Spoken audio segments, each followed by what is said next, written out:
Hello everyone, welcome to the course on electrical circuit analysis. Today's topic is maximum power transfer theorem and compensation theorem.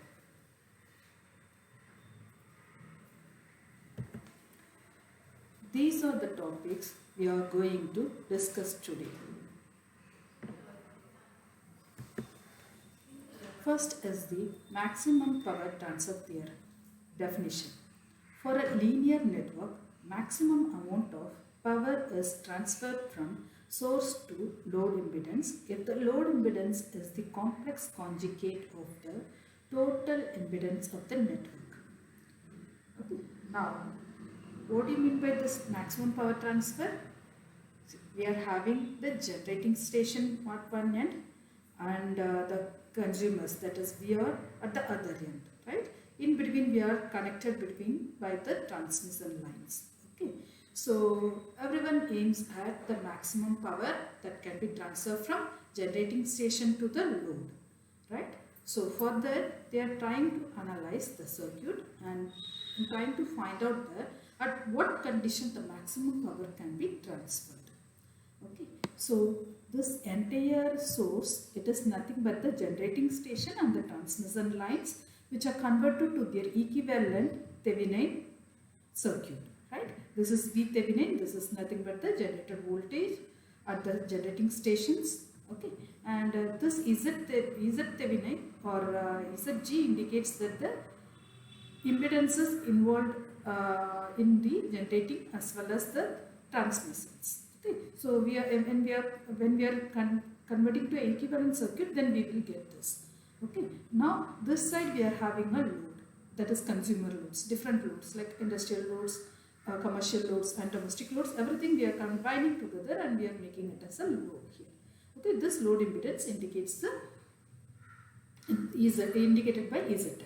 Okay, so we are trying to get an equation or the conditions to have a maximum power transfer from this generating station to the load, right?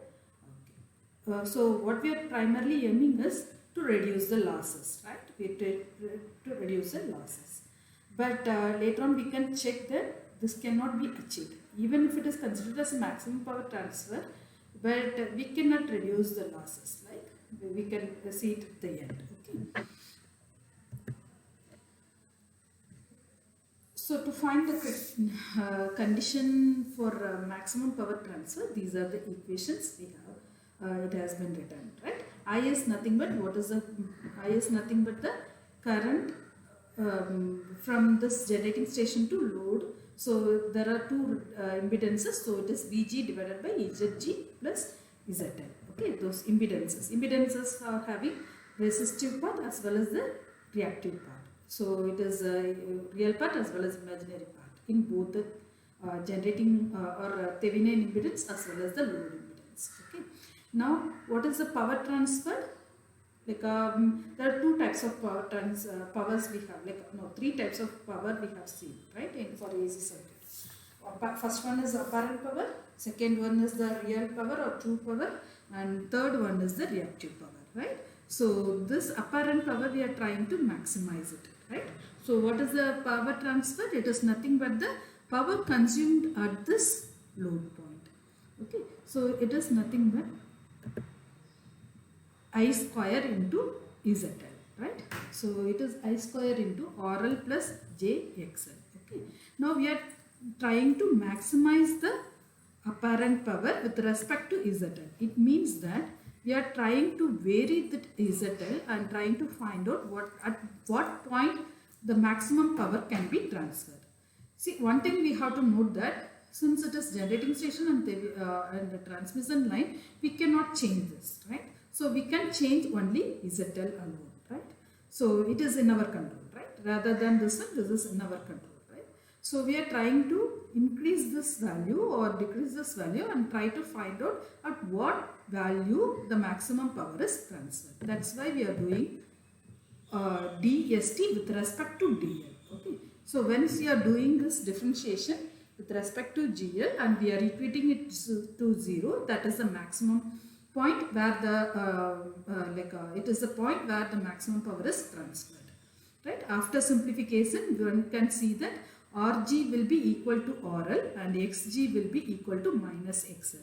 It indicates that the ZL and ZG should be a complex conjugate, because now if you are mentioning Rg is equal to, suppose if it is ZL, then it is can be represented as Rg minus JXG, which is the complex conjugate of ZG, right? So by making complex conjugate, if our load is complex conjugate of this Thevenin impedances, okay, or the total impedance of the network as per the definition, then we can have a maximum load transfer, like power transfer. Okay. The derivations as a task, you can try to do it and submit it. Okay.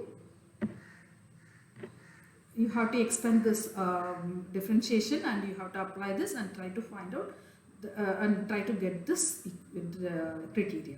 Okay, and you can submit it.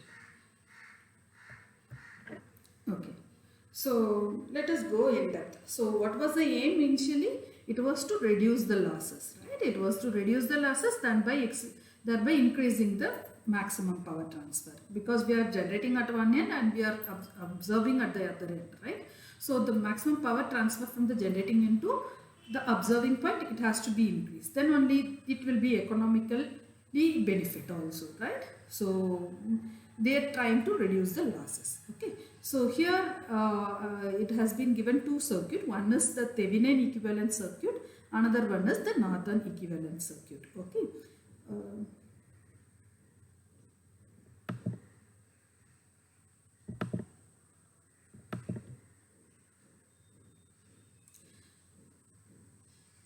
Why two different equivalent circuits are considered? Let us discuss why we are using this one, right? Okay. So this source can be converted either as a Thevenin equivalent or Norton equivalent, right? So we can be considered as a Thevenin or Norton.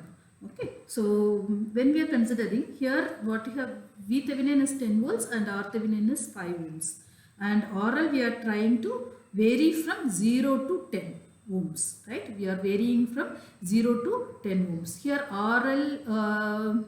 RL is varied from 0 to 10 ohms. Here also RL is varied from 0 to 10 ohms, right?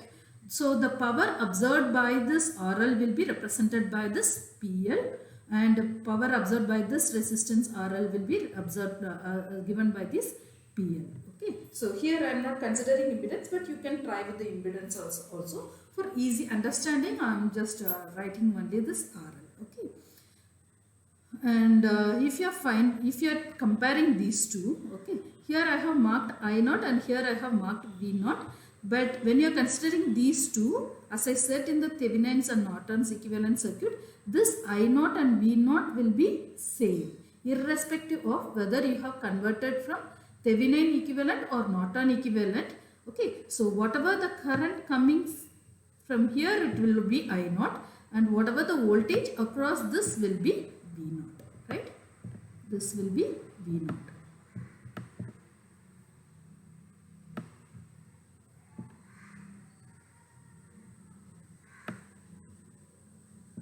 V0, and this will be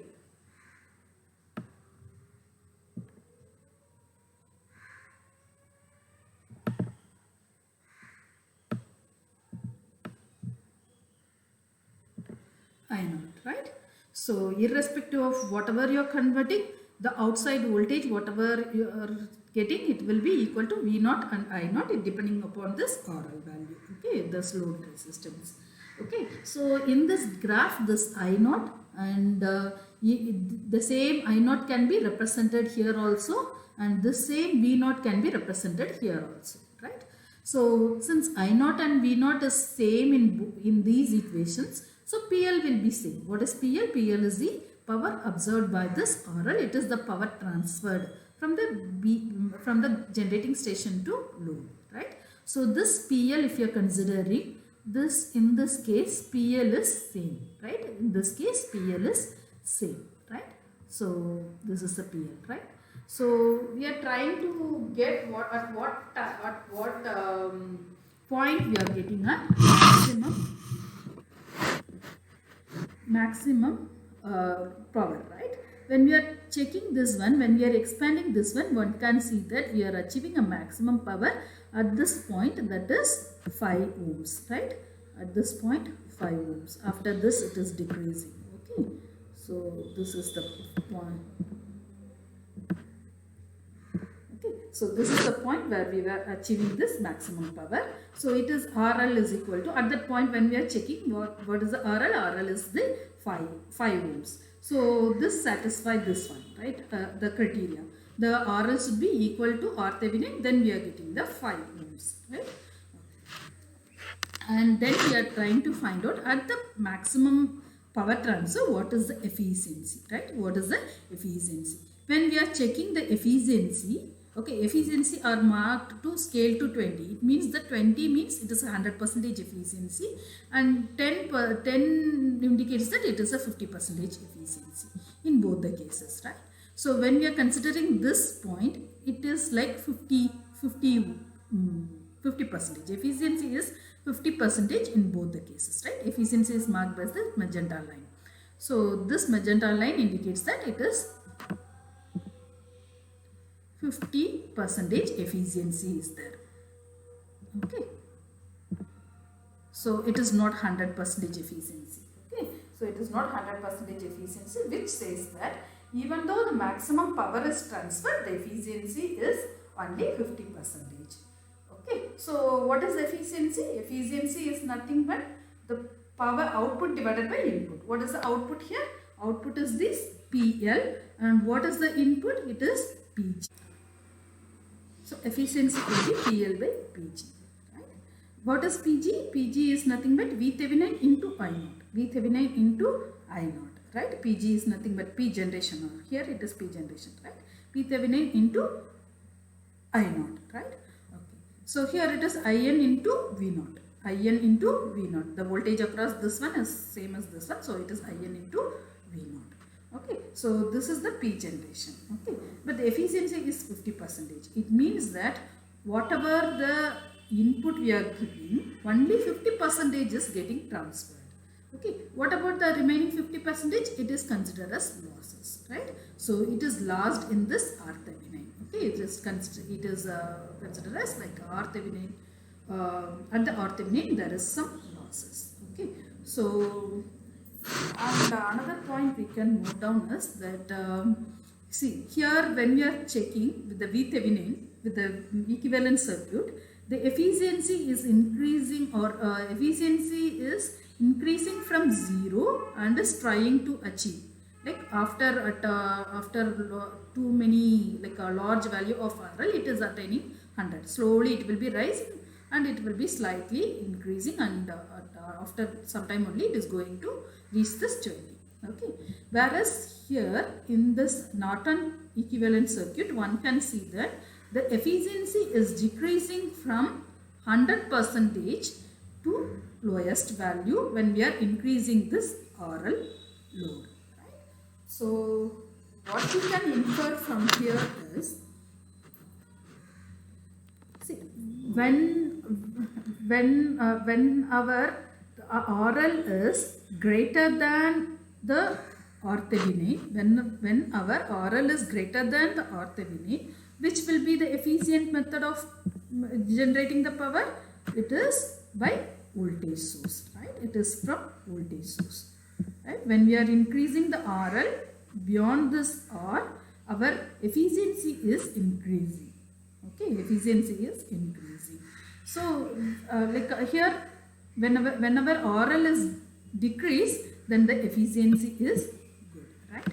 Efficiency, it is good when RL is less than RThevenin. Okay, RThevenin. So this is the efficiency. So efficiency is good when we are considering a current source, if our RL is less than RThevenin. Okay, here if you are considering the RL, whenever this voltage source is considered, The RL, whenever the RL is greater than R Thevenin, then it is efficient. So for a circuit with the RL greater than R Thevenin, which is good, voltage source is good. That's why from whatever we are obtaining in our home or industries or commercial applications, where we are getting a constant voltage. That is, uh, the current is varied based on our consumption. Okay, the voltage whatever supplied from this whatever given from this substations, it will be maintained, whereas the current will be varied, right? So it depends on the current variation of our load. So what, and if you can imagine, it is from the generating station, it has to travel a long distance, right? It has to travel a long distance, and whatever the load usually it is represented by the RL, right? Resistances, usually resistances, and we can have the impedances and other reactance value also. But if you are considering as such, we can consider that the impedance will be increasing. It is considered as a load, right? Load means you are having a large amount of impedances. That's why we are having the voltage as supplied from the substations, and we are taking the current as per our requirements. That gives the efficient system. Okay, but in case of, for example, if you are considering a small electronic devices, okay, electronic devices where it is efficient to have a current source rather than the voltage source, because we can operate the R Thevenin, because the load at that output impedance will be usually less. For example, if you are considering amplifier, then output impedance will be less, right? Because of this less impedance, what we are having, we can have a current source, which is an efficient system. That's why electronic devices usually have a current source, whereas the power system usually have the voltage source.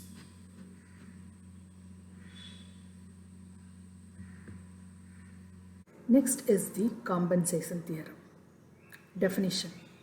In a linear time invariant network, when the resistance ZL of an uncoupled branch carrying a current I is changed by delta ZL, the current in all branches would change and can be obtained by assuming that an ideal voltage source V has been connected such that V is equal to I into delta ZL in series with ZL plus delta ZL, when all other sources in the network are replaced by their internal resistances. Okay, what do you mean by compensation? Right?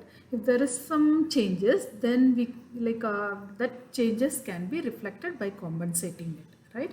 That is, we are nullifying that effect by including some other compensation, right?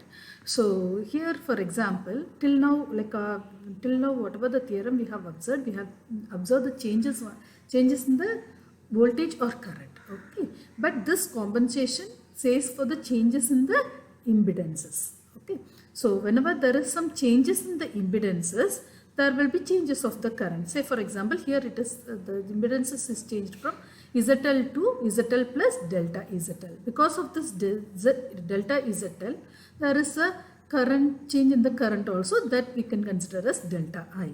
Okay, so to obtain this circuit, what we can do, if we can make the changes in the impedance matrix, right?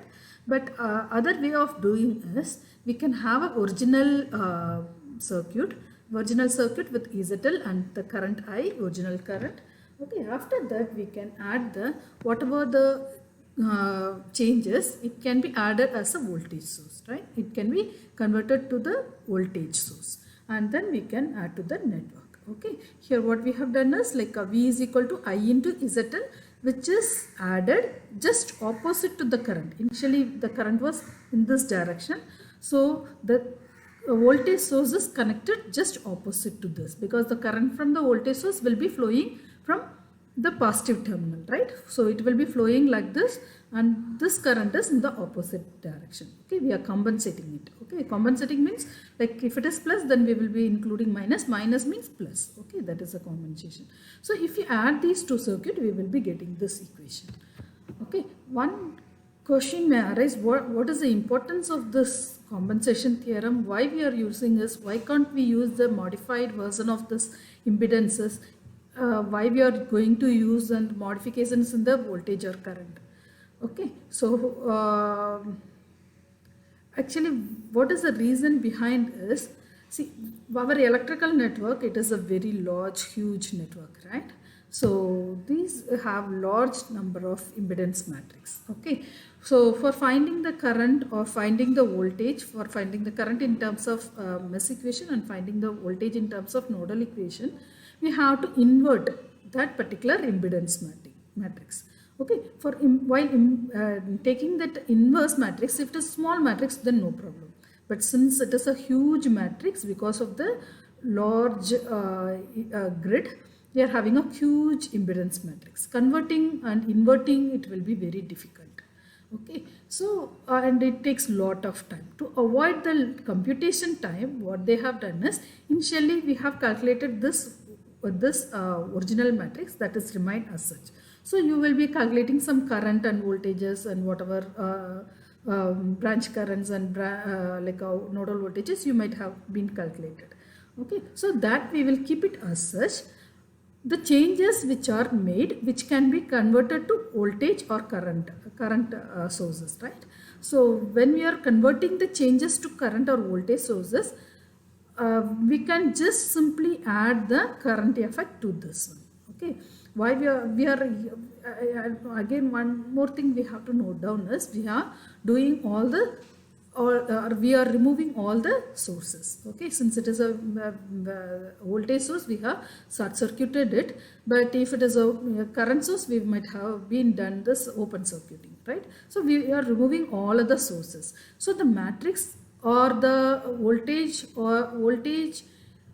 matrix in case of a mesh equations, and current in case of the nodal equation matrix, we will be having all zeros except one element. Okay, so while doing the matrix inversions, it will be like, instead of doing matrix inversion while multiplying also, it becomes easy for us. So computationally it is getting reduced, computation time is getting reduced. That is the use of this compensation theorem. Okay, let us go with an example.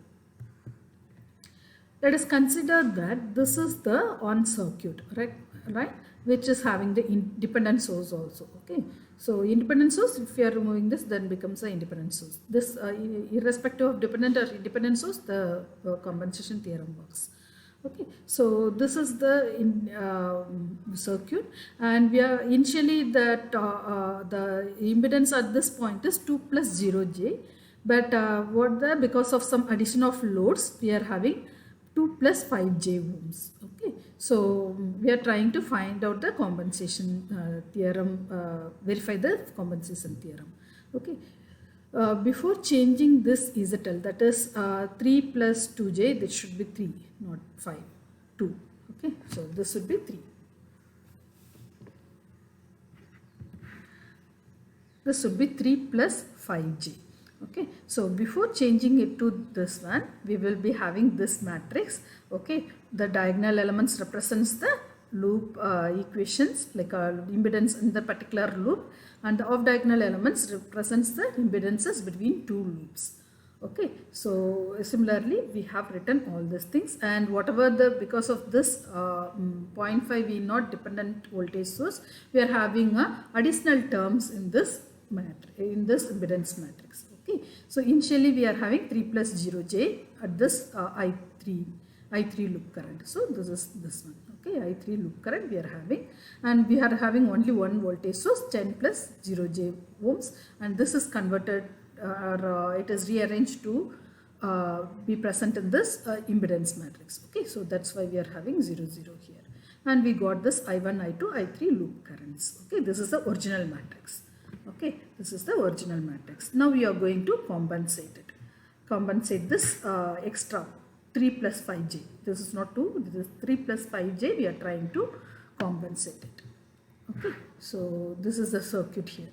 This is 3 plus 5j. We are trying to compensate it. So this matrix, it is becomes 3 plus 5j here, and the voltage source, right, as such, told in the previously, this voltage, we are having ZL plus delta Z, that's why the ZL is added to this matrix. Okay, and V is equal to I into ZL. What is the I here?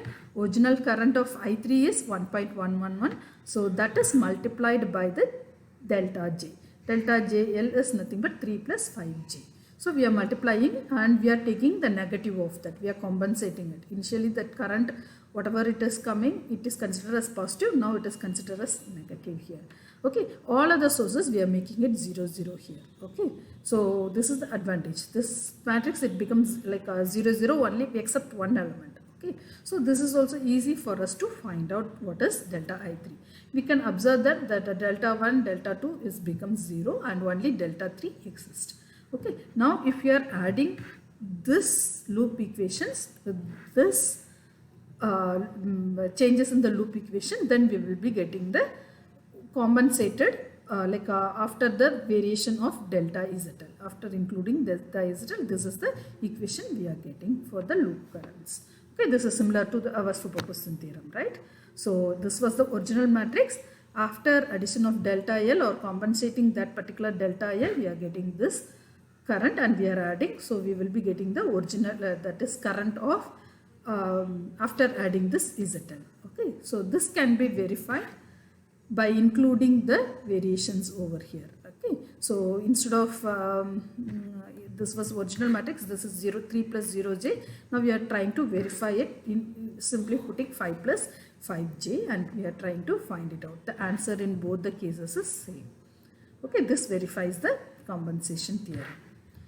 Okay, so this is a simple matrix, so we can see that instead of doing compensation 2 operations, it is better to go with a single operation including the ZL here itself. Okay, but when we are going for a big equations where there may be hundreds of loop equations and thousands of loop equations will be there, so at the time it is difficult to change the impedance matrix. We have to identify particular branch and we have to go to that particular memory and we have to change particular memory location and then we have to change it. It will be taking a lot of time. For that, at that time, this type of compensation, this is original matrix we have already calculated, and this changes if we are adding, then we will be getting the result. At the time, this will be very highly useful. Okay, here delta I3 we can calculate simply by dividing these two, right? That is this value divided by this value gives the delta I3. So we need not go with the matrix, but for the sake of your clarifications, I have given it here. Okay. So this proves that this is the verifies the compensation theorem. Okay. Now comes the self-assessment. So 2 problems are given.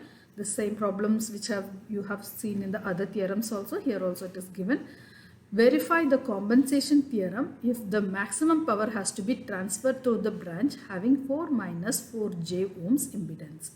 So what you have to find out is, suppose if you are considering this as a load, okay, so you have to find out what is the condition of this load so that maximum power will be transferred to this load. That is, we have to make all other circuit except this 4 minus 4J as a Thevenin voltage, Thevenin circuit, equivalent circuit, and then try to find out what value, if you are adjusting to which value, then the maximum power can be transferred. Okay, once you got the changes in the impedance matrix, then you try to verify with the compensation theorem. Okay, there will be some variation with the 4 minus J ohms, J 4 ohms for maximum power transfer. After that, try to verify whether the compensation theorem works or not. Okay, for both the circuit. For this is independent sources and this system dependent sources. Once you have verified, you please submit it. Okay. Thank you for listening.